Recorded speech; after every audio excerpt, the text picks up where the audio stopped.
So I've been using breath because I only, as you know, it's not often that I can't do a full on practice. So I have my morning routine or whatever, but the breath practice I've been using is 4 counts in, holding for 2 to 4 counts, depending on my capacity at the moment, and then exhale twice as long as inhale. So, Oh, nice.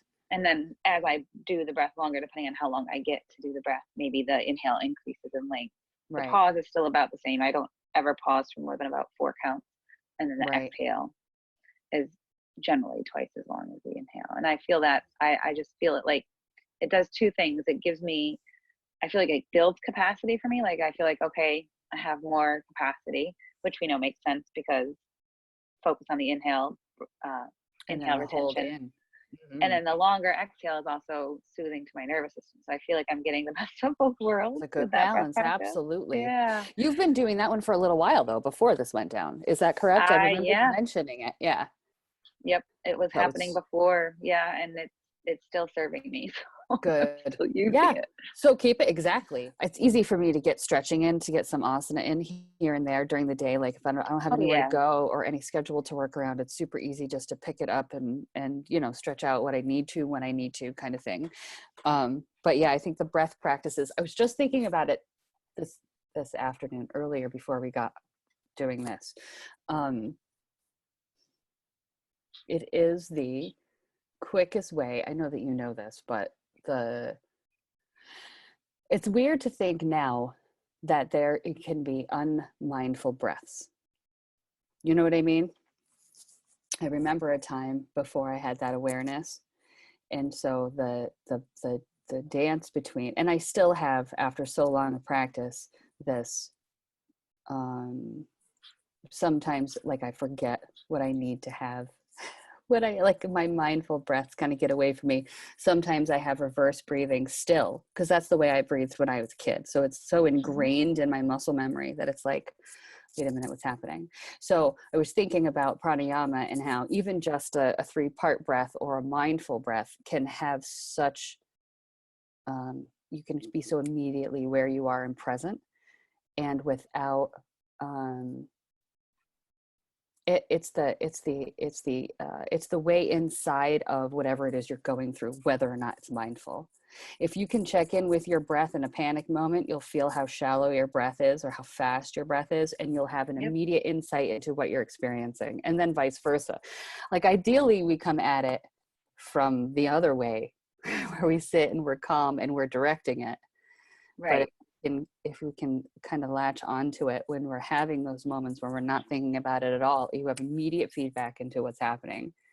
Yeah. The other night, not last night, but the night before, I had made the mistake of going on Facebook not long before bed.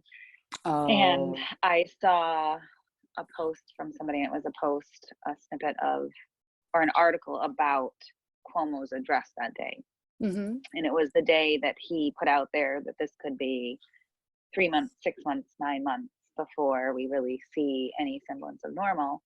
And while I already had that idea planted in my brain from previous things that I had seen or read, seeing it in black and white from the governor's mouth added a new layer of, I don't know, I guess, realness to that Mm-hmm.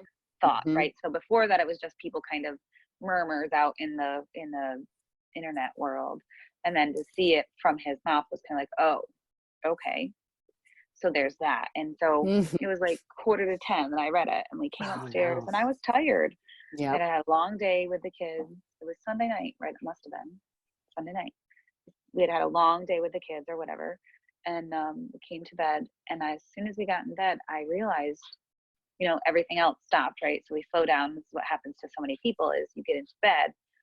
And when everything else stops, the Yeah, your mental stuff brain. kind of catches up with you. And so I was Yep. laying in bed. My body was tired, but my mind was going. And I could feel the like that fight or flight response happening in my body. I was only breathing into my chest, and when I tried to get a breath down into my stomach, I struggled and I felt like I was Mm. suffocating because my body was resisting that Mm-hmm. diaphragmatic breath. It was in that heightened state. Even though I was Mm-hmm. felt tired, I was still Yep. functioning. My body was still functioning in that higher state. So it took me I mean, a few minutes, a good, I'm going to say at least 10 minutes to feel like I had control over my breath, like a conscious control over my breath again. Mhm. And that I Mhm. was the one choosing what my body was doing. And it was really revelatory. I mean, I've had moments in my practice before where I've had aha moments, but that was not that that was an aha moment. It was more like a, oh, wow, like my body's really reacting to this stuff. It's catching up with me. I really need to tend to this, like, or I'm not going to sleep well. Mhm. And so catching up with the breath, like bringing it back into the body, bringing it back down into the belly. And then I added on um, that silent repetition of Om on Mhm. the nice, slow, long exhale, just of course quiet my mind. But that seemed to do it for me. And I was able to finally get to sleep. It was just like, oh, okay. Mhm. Yeah, it But takes yeah, a little time. Yeah, and that's where it's always for me kind of highlighted that um, on someone who hasn't had practice or only has had a little bit of practice and doesn't really have it infused into those moments, that's a for the next 3 hours kind of moment for people. That's you yeah. know you get like zombified with TV or whatever the case may You be. distract, you get the mind out of something else until it's utterly exhausted enough that it's Yep, just gonna that it can turn quit. off. Mm, Yeah. And I was really thankful for my practice in that moment. I was just like, yeah, you're yep, right. That yep, awareness comes and then we have it and we can use it yep. because we have those tools and ideally we're using them before those moments happen. But you know, in the world that we're living in right now, it's nice to Yeah, say, okay, well, we're yes, in. this is the ideal way to practice it, but also I have them as tools and I can use them as such if need be.